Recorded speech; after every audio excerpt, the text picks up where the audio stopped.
I call the Minister. Thank you very much, Madam Acting Deputy Speaker.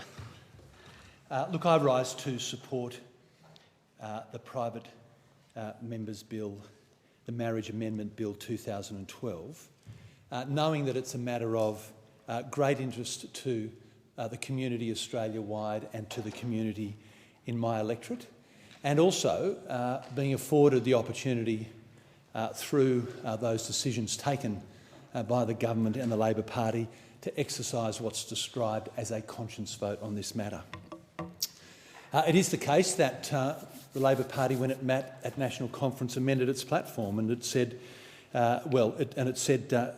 changed its platform to say that the Labor will amend the Marriage Act to ensure equal access to marriage under statute for all adult couples, irrespective of sex, who have a mutual commitment to a shared life. And I certainly support that change that was expressed at the conference. I have, as the local member for Kingsford Smith, sought the views of my constituents on this issue. And in doing that, I can say that the majority of expression of views is in favour of same-sex marriage. Now, it is the case that some members of the Labor Party, and certainly in Kingsford Smith, including individual branches, are not in favour. Some members are. And the fact is that there's a polarity of views on this issue, and also a polarity of views amongst religious organisations as well. And I indeed have received letters and representations from churches in the electorate opposing this bill, as I've received letters supporting. And I do note the Reverend Andrew Johnson, who heads up the chaplaincy organisations at the University of New South Wales, saying, I think welcomingly, that it was wonderful to hear the local member state again his public support for this fundamental issue of justice. The fact is that I acknowledge those views. I respect the views that those opposed have expressed them, but I don't share them. I don't believe that the arguments put forward suggesting that the traditional bonds of marriage will be weakened by amending the Marriage Act are arguments of force. I don't believe they've thrown up any material or compelling reasons as to why members shouldn't support this amendment. If churches wish to marry persons on the basis of a traditional interpretation of marriage, they're still free to do so. There's no obligation imposed on ministers of religion to recognise same-sex marriage in the Jones Bill. And I, like many others, have and am a strong supporter of marriage. I've been in that, what I describe as happy state, for 27 years or more, and I expect that to be the case as long as I draw breath. I greatly value family life. I recognise that at its best, it's providing the durability and the reliability that growing up within a family can provide for people. It's the essential frame within which the young are nurtured and protected, educated and socialised. All of that occurs in families. And it's a universal, I think, for the most part of our human species, and it should be seen as such. But the fact is that families are diverse. They're representative of a community. And the choices that people living in families who see themselves as family and see family as an essential part of their lives deserve to be respected. Now, a commitment to marriage, a desire for the same recognition by the state of that commitment by same-sex couples, doesn't, in my eyes, represent a weakening of the institution at all. If anything, I'd argue that it's a strengthening.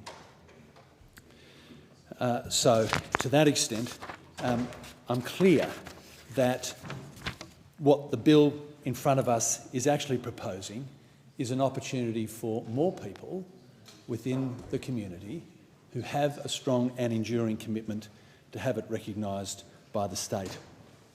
And the fact is that in 2012, there are differing attitudes and priorities around marriage as well. There are increasingly numbers of de facto relationships, second marriages are increasingly common, and so it goes.